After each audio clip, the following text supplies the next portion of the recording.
这些都已经名花有主了吗？全部都有了，全部都有了100。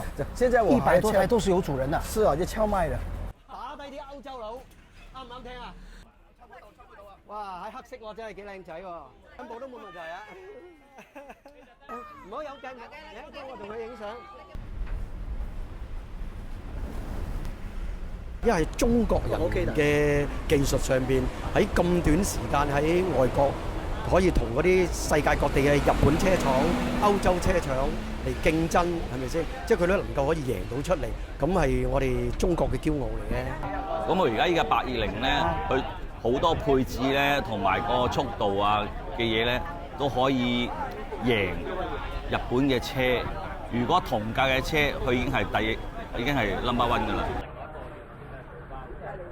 我有 sponsor，係有啲嘅。